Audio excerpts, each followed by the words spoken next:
Dia manolotra ny arahaba indray mpianoavana tafahoana soa isika miaraka amin'izao fiarahana maninika ny tenin'Andriamanitra amin'ity folo andro bavaka ity. Loha hevitra vaovao no iarahantsika. Fahazadino ny filamaritsika dia ny hoe fanilon'ny Tompo sy fanazavana ny lalako ny teninao. Ataontsika ho amin'ny tsenin'Andriamanitra mandrakariva ny fahazavana izay resahantsika isan'andro isan'andro ary angatahantsika ny hery ho fanahy ampahazava azy ao anatintsika ao any. Koa andeha hivavaka isika mialohan'ny resahantsika ny lohateny vaovao indray. Hivavaka isika tompoko. Misaotra Ray Masino fa omenao fotoana indray izay mbola ahafahanay miaraka mandinika eto, ahafahanay miaraka manatanteraka izao fiaraha-mivavaka izao. Miasa amin'ny alalan'ny fanahinao amin'ny fonay rehetra, na ny tenako izay milaza na ireo izay mihaino sy manaraka izao fandarina izao. Ny irina dia ho tafaray aminao izahay ary ho tonga mandeha araky ny lalan'ny fahamarinanao, mandeha araky ny laharam-pamehanao, ny lalako diavinay amin'ny anaran'i Jesosy. Amen. Miray saina ao amin'ny Kristy amin'ny fanetretena. Izay no lohahevitra resahantsika androany. Inona no zavatra nisy, inona no zavatra tanteraka, ary inona no andrasan'Andriamanitra. Iarahantsika nanaraka teo fa namepetrana ny mpianatra Jesosy mba tsy hiala ho Jerosalema mandra-pahazon'izy ireo ny teny fikasana avy amin'ny ray. Hitantsika amin'ny Asan'ny Apôstôly toko 2:4 izany. Efa nambarako izany ho Jesosy tamin'izy ireo. Jaona toko 4:12 miresaka ny amin'ny fiavian'ilay mpananatra izany. Izay fanambarana izay koa anefany dia tsy maintsy misy fepetra na rahan'ireto mpianatra ireto mba hatateraka azy. Voalohany indrindra dia ity, ny fepetra voalohany dia izao: tsy maintsy miverina any Jerosalema ry zareo. Izany hoe misy toerana mazava hiandrasany izany teny fikasana izany. Jerosalema. Jerosalema raha tenenina amin'ny teny tsotra dia ilay toerana nentina ny ampangan Jesosy, fa io ihany koa ilay toerana nametrahan'Andriamanitra ny anarany rehefa nilaza izy fa amin'ny toerana izay ho fidiko no ametrahana ny anarako. Ary izay no ma-Jerosalema ny Jerosalema. Io toerana io tsy io ihany koa fa io ihany koa ilay toerana izay niaona Abrahama tamin'Andriamanitra atao hoe tendrombohitra Moria. Io toerana io izany no asian'i Jesosy niverenan'ny mpianatra. Ary i Jerosalema ihany koa, raha adika amin'ny teny tsotra dia hoe tanànan'ny fiadanana, izay toerana ahitan'ny mpianatra izay fiadanana izay.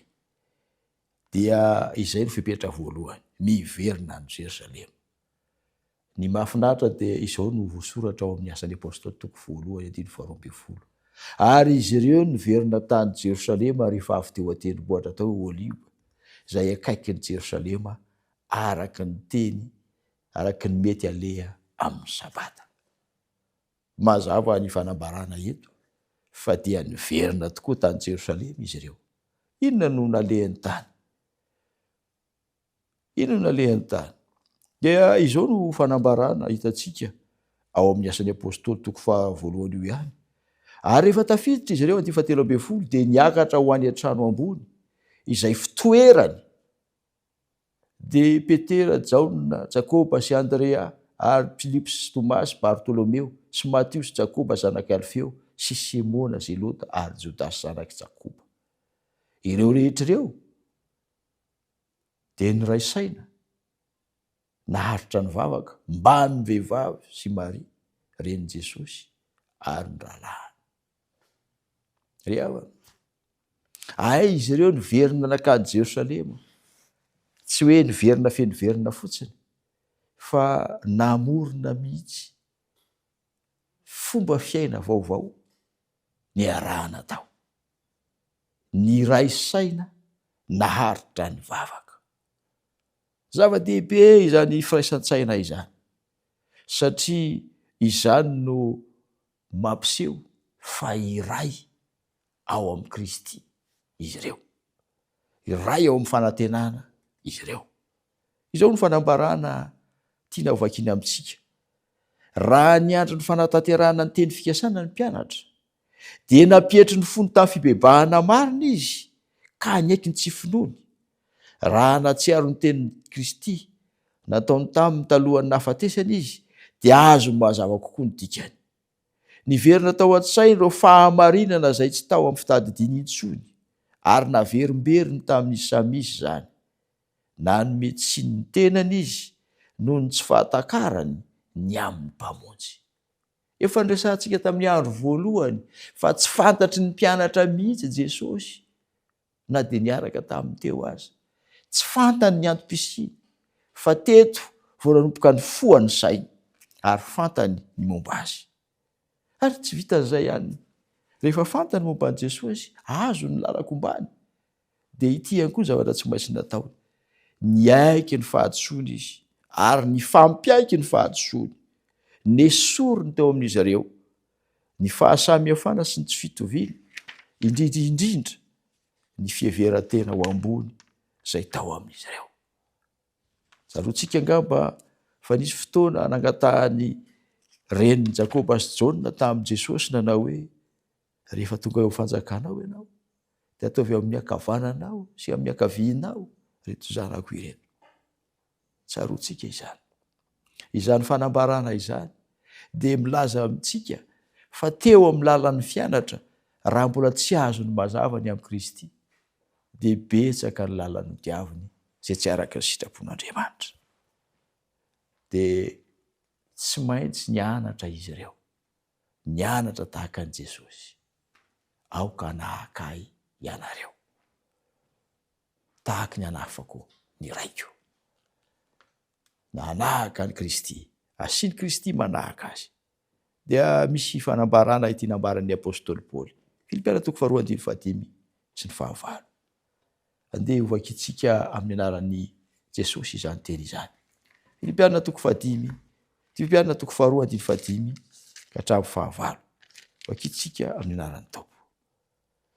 Ako aminareo ny saina izay tao amin'ny Kristy Jesosy koa, izay na dia nanana ny endrik'Andriamanitra aza, dia tsy nataony ho zavatra ho fikirana mafy ny fitoviana amin'Andriamanitra, fa nofoanany tenany tamin'ny nakany endriky ny mpanompo sy ny natongavany ho manam-pitoviana amin'ny olona. Ary rehefa hita fa nanatare olona izy, dia nanetry tena ka nanaiky hatramin'ny fahafatesana, dia ilay fahafatesana tamin'ny hazo fijaliana. Izany saina izany no tiany Jesosy ihany koa ampitaina amin'izay rehetra manaraka azy. Mandahan-tena, manetry tena, manala ny izao ary mametraka an'Andriamanitra ho ambony. Mandahan-tena, manetry tena ary mametraka ny hafa ho lehibe noho izy. Hoy Jaona mpanao batisa rehefa nisy nanao tatitra taminy fa nanatanteraka batisa ny mpianatra Jesosy. Izao no fanambarany Jaona tamin'izay fotoana izay. Ao amin'ny filazantsara ny Jaona no ahitantsika izany teny izany. 3:17. Izy tsy maintsy mitombo, fa izao kosa tsy maintsy miena. Ry havana, zava-dehibe amintsika ny manana izany toetsaina manetry tena izany. Tsy manana ny fahamarinantsika samy irery isika fa hahamarin'i Kristy. Ary izay ny tokony tsy hametrahantsika ny tenantsika ho lehibe noho ny hafa, fa tokony heverantsika mandrakariva fa Andriamanitra no lehibe, ary ny namantsika dia tsara mandrakariva eo anatrehantsika, satria isika tsy maintsy miena fa izy tsy maintsy mitombo. Mila manana firaisana saina isika, fivoahan-kevitra ny amin'ny fiainantsika manetry tena. Andeha hoverenantsika ny asan'ny apôstôly 1. Ireo rehetr'ireo ny ray saina naharitra ny vavaka mba amin'ny vehivavy sy Maria, renin' Jesosy ary ny rahalahy. Fantatsika tsara fa ny rahalahin'i Jesosy araka fanambarana ataon'ny apôstôly Jaona dia nanana fotoana izay tsy nino an' Jesosy izy ireo. Jaona 7:15. Fa na dia ny rahalahiny aza tsy nino azy.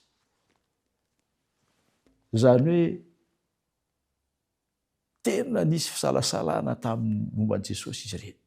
Kanefa rehefa avy niaka tsakana tamin'ny maty Jesosy, tao anatin'ny 70 andro rehefa nazavainy ny antom-pisiny ny tena ny tety ambony tany, dia nanomboka fantatra izy ireo ny tokony atao. Dia nanetry tena izy ireo ary niaiky ny fahatsoany tamin'izany. Ny fanesy toy ny rano lava teo masony ireo toe-javatra ny fiainan'ny mahagaga.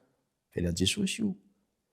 Raha nandinika ny fiainan'ny madio sy masina izy ireo, dia tsapany fa tsy misy asa mafy loatra raha mba azony atao ny vavolombelon'ny toetra mahateo ty anty Kristy eo amin'ny fiainany.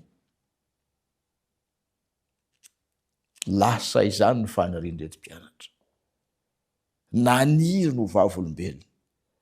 Raha mba afaka hiverina hivelomany indray mantsy ireo taona 3 lasa, dia hitovy tamin'ny lasa, tsy hitovy tamin'ny lasa tsony ny fietsiny. Fa raha mba afaka mahita fotsiny tompo izy amin'ny kafanampo manao ahoana re no ezahany aneo aminy ny alalin'ny fitiavany azy. Izany ny tao am-pon'ireo mpianatra nandritry ny fotoana ny rahan'izy ireo tao amin'ny efitrano ambony. Mila miray saina ao amin'ny Kristy isika. Firaisan-tsaina ho amin'ny fanetretena mametraka an'Andriamanitra ho loha laharana ary mametraka kosa antsika sy momba antsika ho amin'ny ao aoriana. Andriamanitra ny hitahantsika, hombantsika, hitantanantsika ho amin'izany lalan-kevitra izany. Amela ny fanahy isika hiasa amintsika. Ary raha izay no ataontsika dia ho tanteraka ilay teny hoe hazo hery ianareo. Ny tompony hitahanao, homba ny tokantranonao, hivavaka isika. Misaotra noho ny amin'ny teny Andriamanitra, tehirizy ao anatinay izany. Tantano izay ahita fa manana lalana heverana ny tananan'olombelona, indrindra izay izay manatra izao fotoana izao. Koa ny fanetretena tsirairay avy, isafidy ny andalana amin'ny fisainana, ahazonao manova, manitsy, manara, ary avona mampiasa anay ho fanaka sarobidy hitondra ny anaranao amin'ny olombelona rehetra. Tehirizo izahay ho amin'ny famonjena mba hahafanay mamonjy ny hafa amin'ny anaran'i Jesosy. Amen.